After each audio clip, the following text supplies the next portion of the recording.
T.S. Eliot, The Classics and the Man of Letters. Not very long ago, an eminent author, in the course of expressing his views about the future of education after this war, went a little out of his way to declare that in the new order there would still be a place for Greek.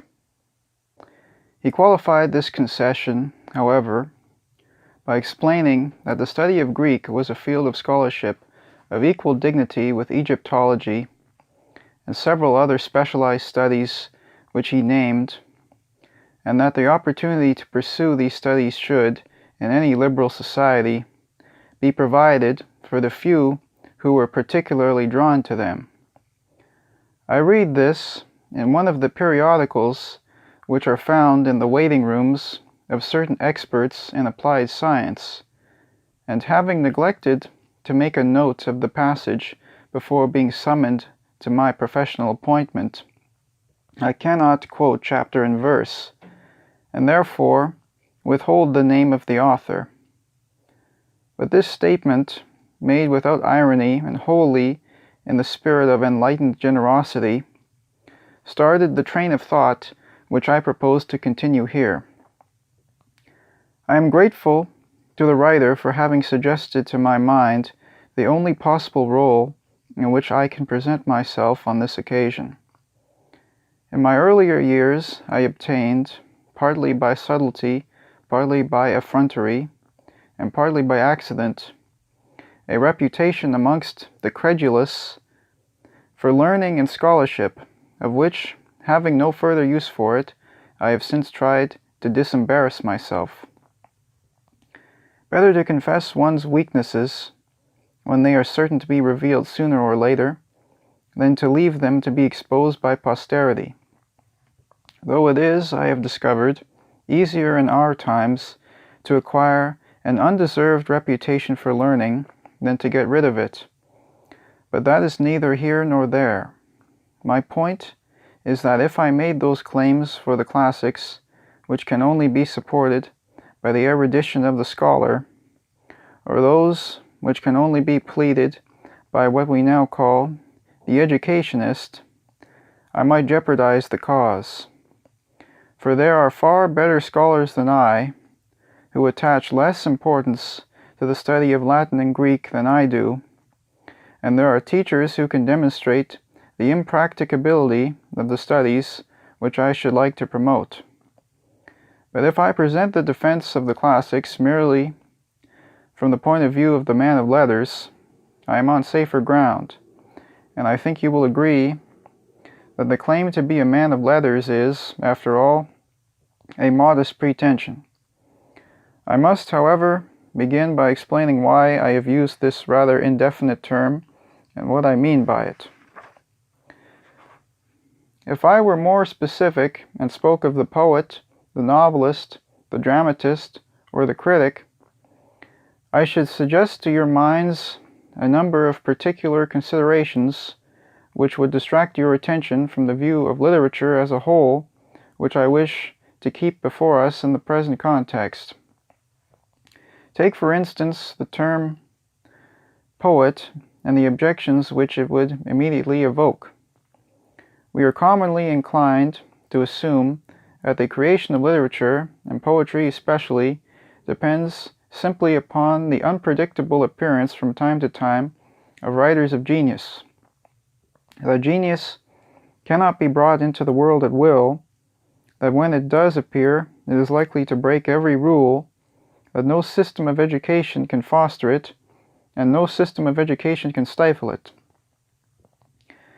If we look at literature as merely a succession of great writers, instead of looking at the literature of one European language as something which forms a significant whole in itself and a significant part in the literature of Europe, this is the view we are likely to take.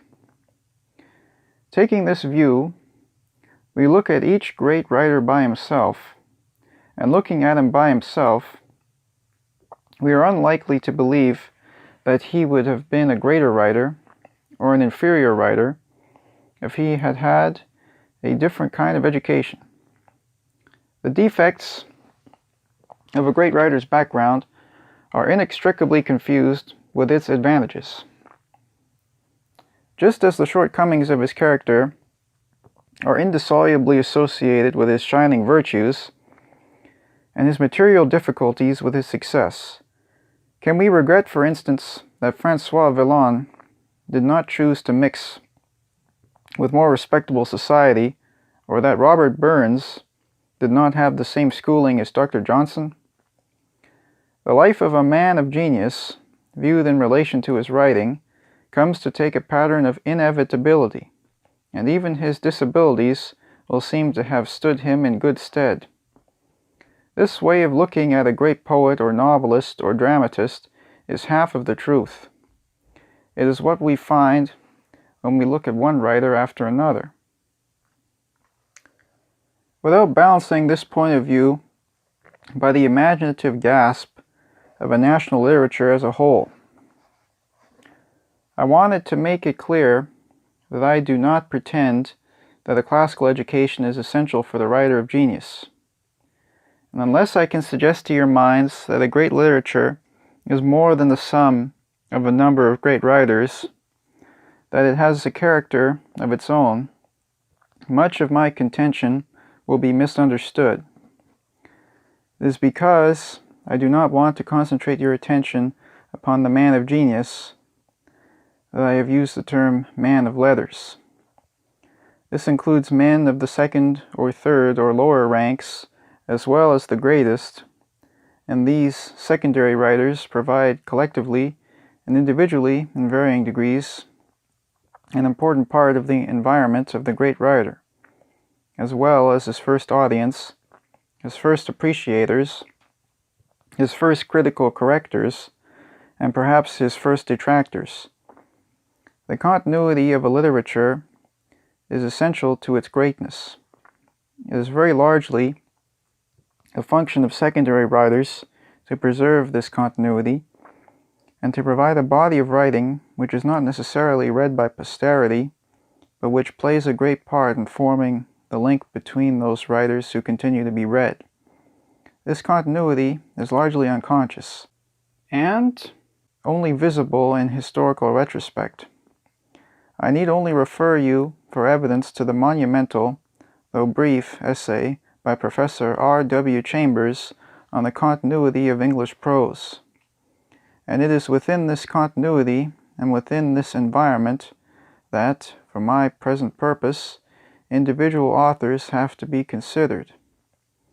When we look at them in this way, we can see that, among the great, even some of the most formal and correct have been also innovators and even rebels, and that even some of the most revolutionary have carried on the work of those from whose influence they rebelled.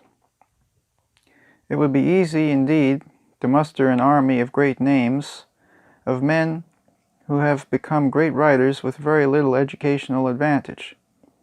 Bunyan and Abraham Lincoln are only two among the names more frequently cited.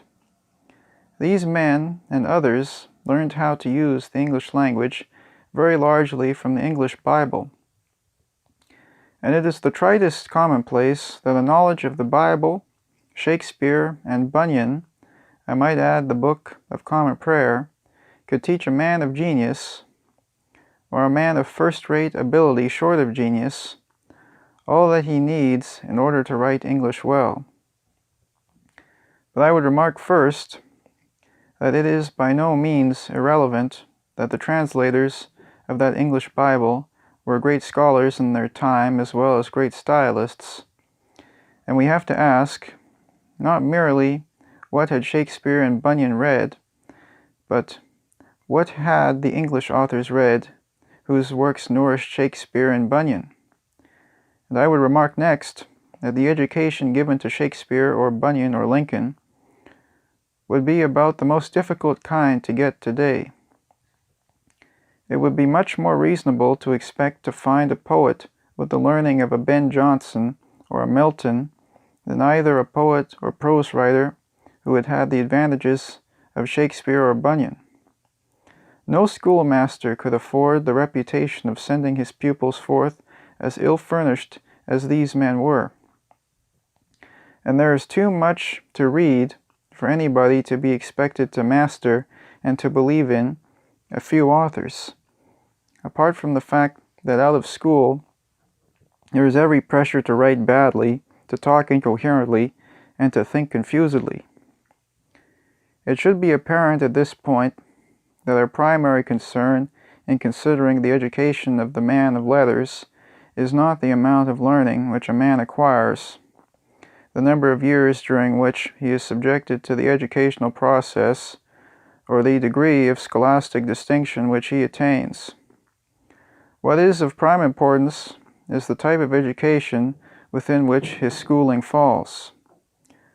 The most instructive contrast of degree of education within the same type is that provided by Shakespeare and Milton, our two greatest poets. We can say of Shakespeare that never has a man turned so little knowledge to such great account. We must couple Milton with Dante in saying that never has a poet possessed of such great learning so completely justified the acquisition of it. Shakespeare's education, what he had of it, belongs in the same tradition as that of Milton. It was essentially a classical education. The significance of a type of education may lie almost as much in what it omits as in what it includes. Shakespeare's classical knowledge appears to have been derived largely from translations, but he lived in a world in which the wisdom of the ancients was respected and their poetry admired and enjoyed. He was less well educated than many of his colleagues, but his was education of the same kind, and it is almost more important for a man of letters that his associates should be well educated than that he should be well educated himself. The standards and the values were there, and Shakespeare himself had that ability, which is not native to everyone, to extract the utmost possible from translations. In these two advantages he had what mattered most.